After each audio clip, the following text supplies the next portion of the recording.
Edgar left when he couldn't write. I'm Danielle Radford, and this is Screen Junkies News.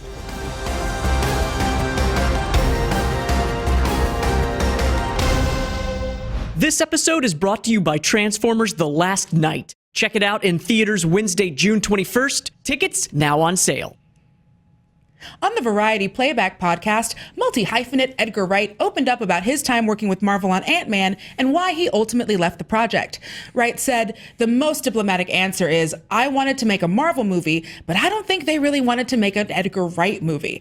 Wright continued, quote, "I was the writer-director on it, and then they wanted to do a draft without me, and having written all of my other movies, that's a tough thing to move forward.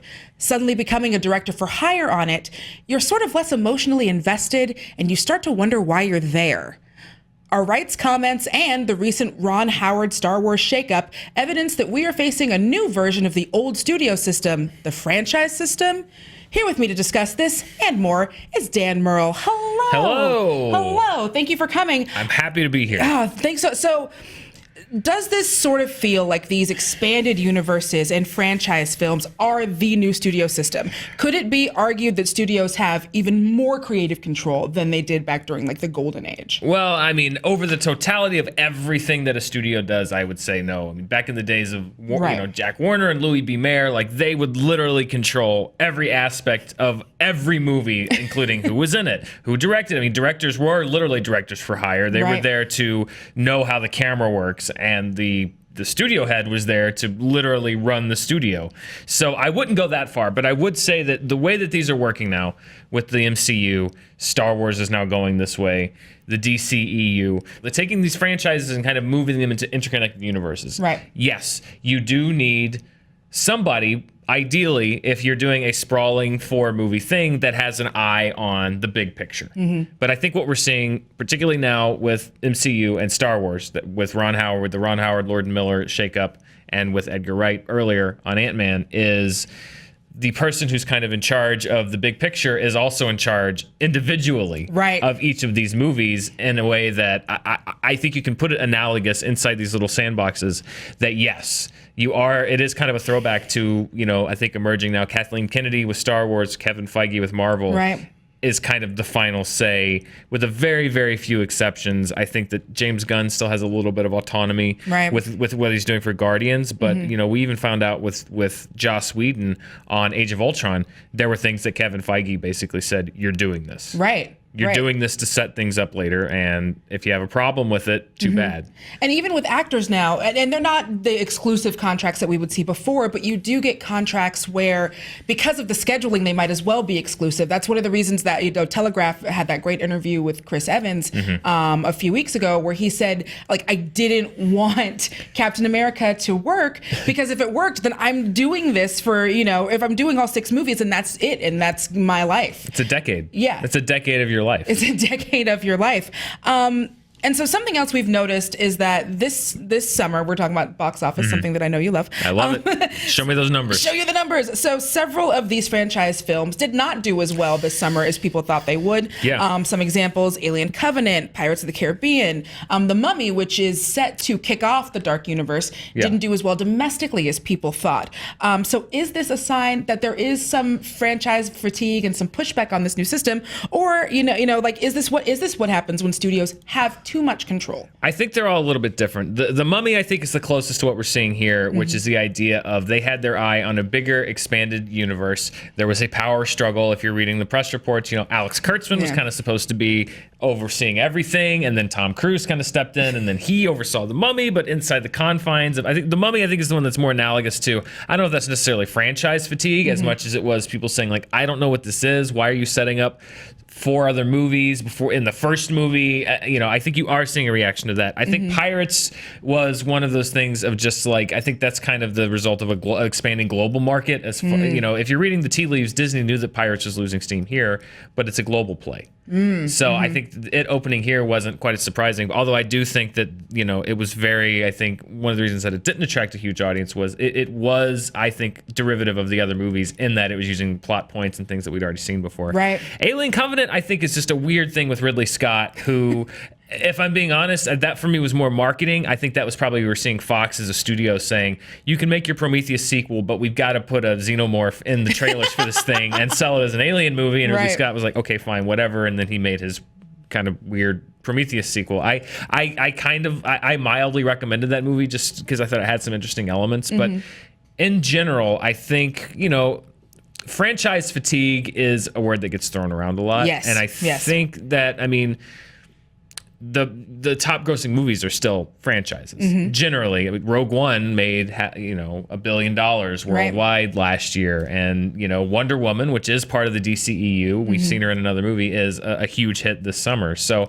I think it's really just bad movie fatigue, or not even bad movie, but just like kind of bland movie fatigue. I think that it's fine to play within these different confines and come up with something different and new if you can bring something new to the franchise. I think what people don't like is, why am I going to get off my couch and pay with IMAX 3D and everything now $18, $20, $25 to go to a movie, and when if you're not going to show me anything new, I'm not going to bother. Right. And do you think that there is a chance that some of this is because you're not getting in these directors who necessarily have, it's different with like a Ridley Scott, but in some of these movies, you're getting in directors who maybe don't have the strong viewpoint and a strong idea of what they want to do with it. Do you think that could be part of it? It could be. Ant-Man, I'm a huge fan of Edgar Wright, and I was following him from, when I first saw Shaun of the Dead back in 2005.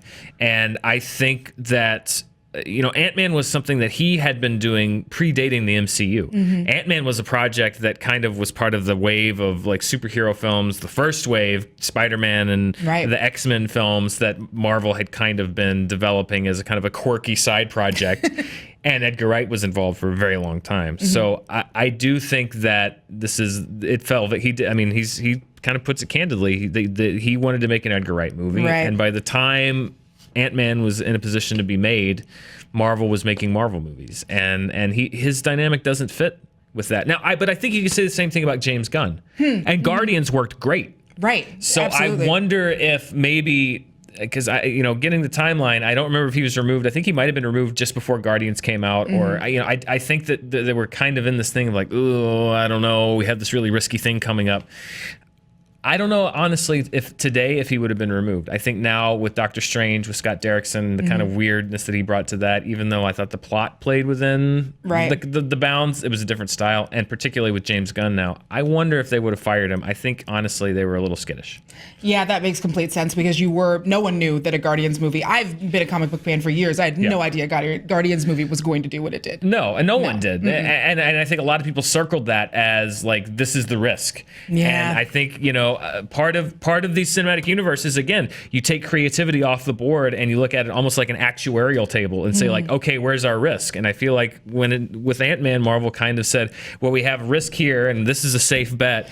Let's take this off of the risk pile potentially and put it more into the safe bet pile. And Edgar Wright said, then maybe that's not the thing for me. Right. And because he is a filmmaker who does have a strong point of view. And so there was a studio system, and everything is cyclical, right? So like in the 70s, you had that era where it really became about the filmmaker. You had movies like Jaws and the original Star Wars. In the 90s, it was really about like indie movies and who are these indie auteurs. So do you think that audiences are ready for another era of the filmmaker? I think you're seeing it. Yeah. I think you're seeing it. I think you're seeing it with James Gunn and Guardians of the Galaxy being so popular. I think you're seeing it with Patty Jenkins and Wonder Woman. That was her vision. That was, I think that particularly with Suicide Squad, and it's been very well publicized, that there were compromises and changes made by and with the studio for that movie.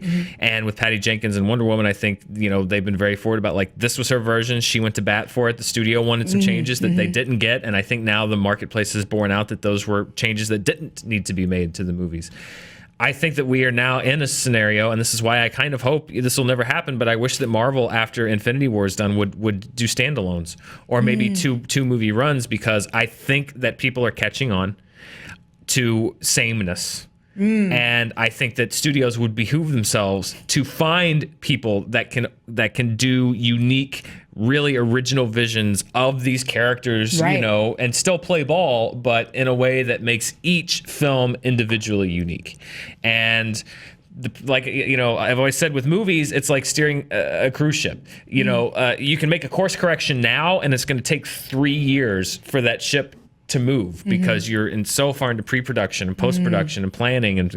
But you know, if I were Warner Brothers and I were looking for a director for The Flash, or if I were, as they still are apparently, or, you know, for now, or if I were Marvel and I was looking for a director for one of my upcoming projects, you know, Marvel's doing it. Taika Waititi's doing Thor Ragnarok, which is fantastic. And you do see, again, with things like Logan and Deadpool and so many people talking about the R rating, the R rating, the R rating. But it really is about the fact that they had a team who knew exactly the story they want to tell, like they wanted to tell, and they told that well. And these are the standout superhero movies. We're talking about Deadpool. We're talking about Logan. We're talking about Wonder Woman. And the reason that we're talking about these films is that they were unique and that they were helmed by people who were passionate about what they were talking about and were doing things differently than the conventional wisdom said that you could do them. Right. And hopefully the studios take notice, but again, it's risk management. And you're also looking at a marketplace where you're not just keeping an eye on the North American box office, you're looking at the global box office, and that comes with a whole new set of rules. Right. So